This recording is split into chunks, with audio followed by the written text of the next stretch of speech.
Thank you so much for your time. Of course, welcome to Kenya once again. How have you been feeling so far?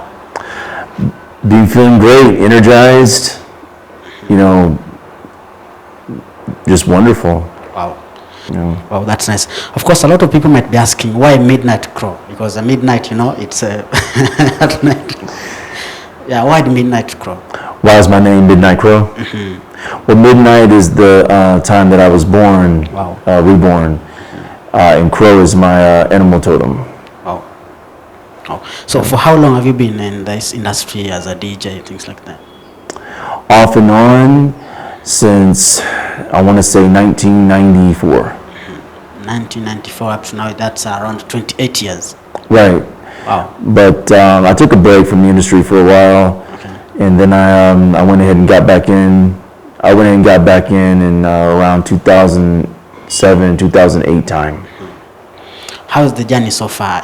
Can you encourage someone to be a DJ? As for you, you've been in industry for long, you know the challenges and the benefits, things like that. Well, I would say if you want to be a DJ in this industry, you need to be willing to put in the work. It's a very lucrative business, very lucrative industry, but nothing comes easy. You're gonna have to put in the work, the time, the energy, and most of all, I would say the money necessary for equipment. You got to be willing to invest in yourself, and you got to be willing to take chances. You got to be willing to take chances.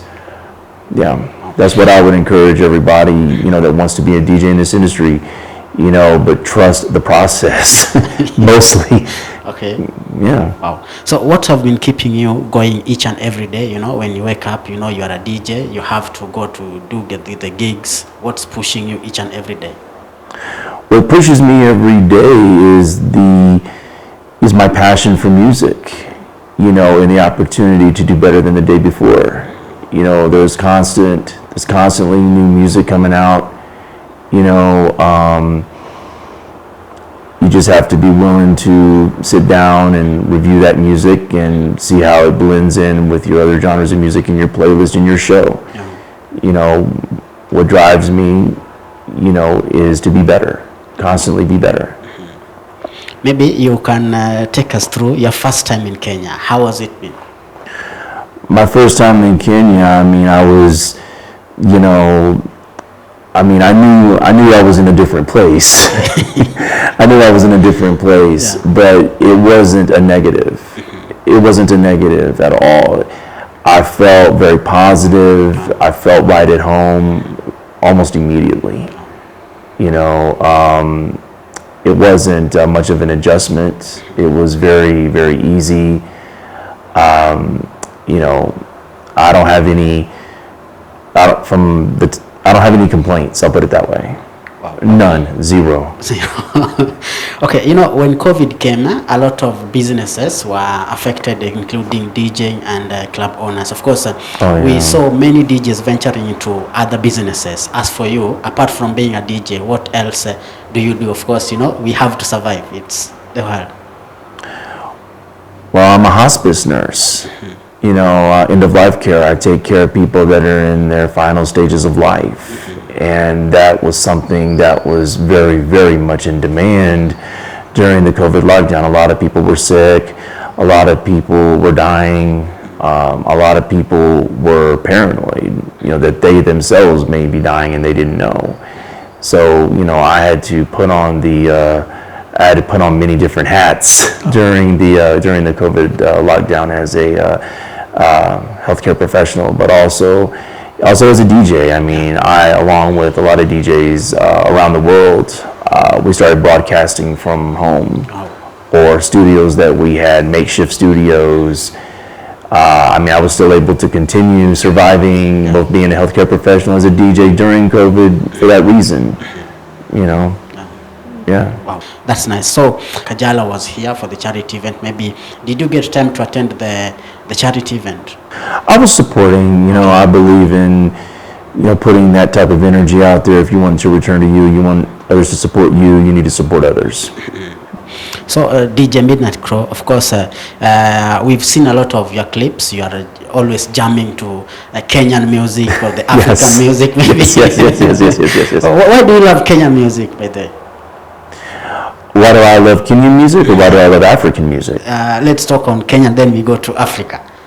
Kenyan music, I would say it has a lot of similarities in the sense that it is very melodic.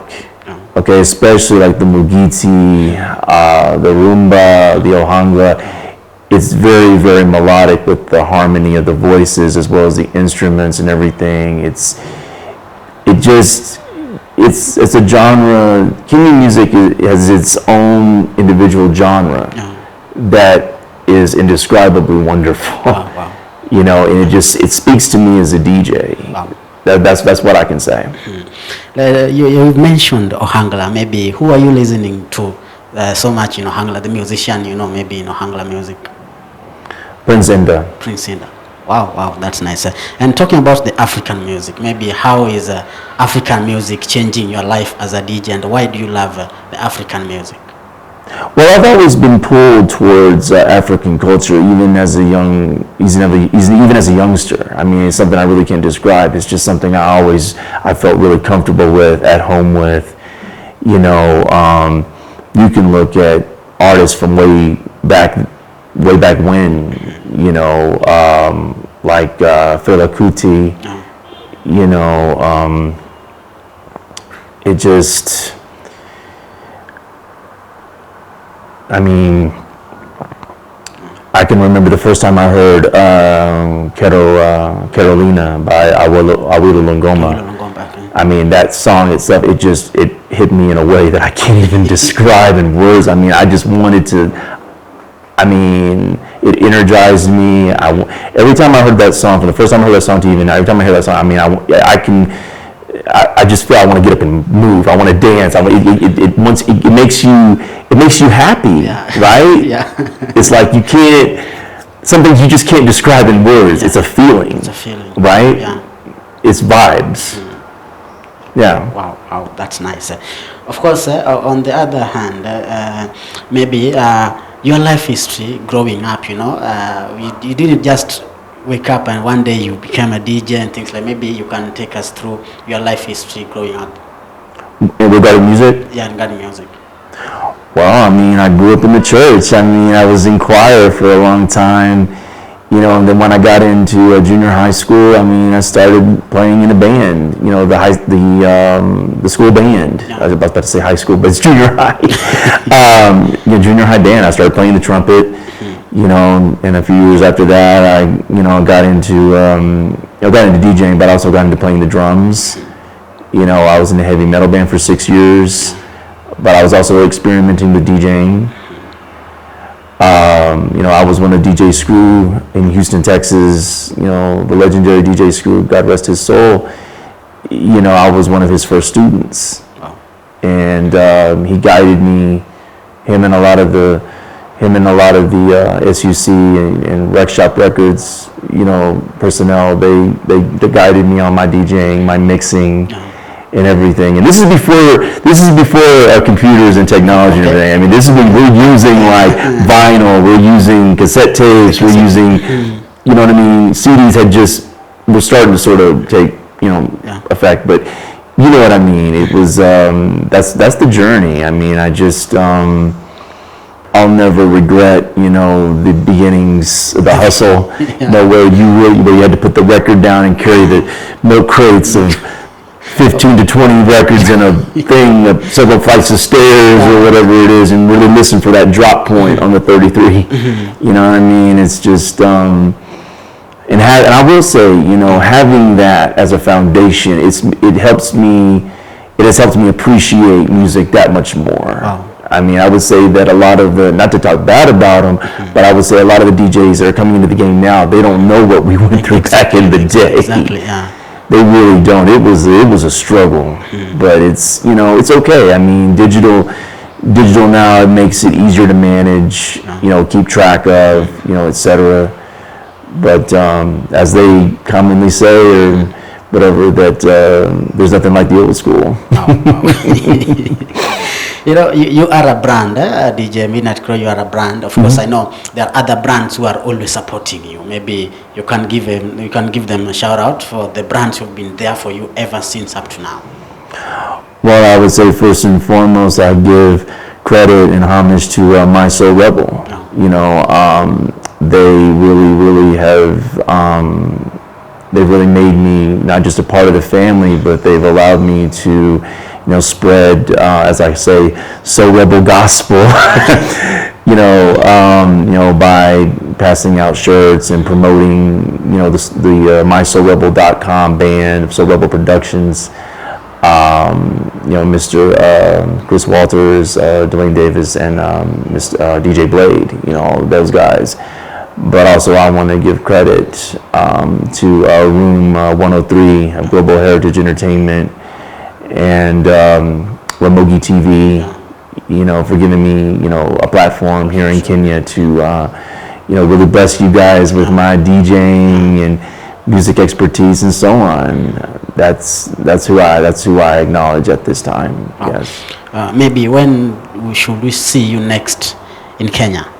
God willing, December of this year. You have gigs already booked for December in Kenya? We're in the process of taking care of that at this time, yes. Okay. Last week you were in a club along Mombasa Road. Of course, how was the reaction of fans there? I mean, indescribable. I mean, they loved it. They loved my DJing. They loved my mixing. We had a kind of a rough start, but at the end of the night, I mean, everybody that was there, I mean, really enjoyed my song selection, my mixing, my blending. I mean, it was just a phenomenal evening. I was, I'll put it this way, if I would have had the opportunity to stay past closing time and continue playing, I would have done so. Wow. I mean, that's how energetic and how on the same frequency everybody was with me off the club on Mombasa Road. Yeah. That's nice. Every time, whatever I'm doing, my mom supports me so much. Whatever I'm doing, maybe as for you, who's that one person or two people who always make sure they support you in whatever you're doing? It's a whole list of people, but first and foremost, I want to give acknowledgement to my family. My family has been very supportive of me, especially my godmother. Wow, that's nice. Maybe your social media handles. Okay, it's across the board. It's all DJ Midnight Crow, like the bird. Wow. Facebook, Instagram, TikTok, SoundCloud, Mixcloud. That's where my DJ mixes are. Yeah. So you can get the mixes on SoundCloud and maybe other streaming platform, right? Right, exactly. What can you say to your fans here in Kenya and maybe who are watching right now? Man, asante sana, nashukuru sana. Stay tuned, more is coming from DJ Midnight Crow, SoulRebel.com, and Room 103 Global Heritage Entertainment. Follow us all on social media platforms, and you will not be disappointed. Wow. I didn't know you can pronounce Swahili words. That's nice. Thank you so much. Nashukuru sana pia. Okay, asante sana. All right, karibu. Okay. All right.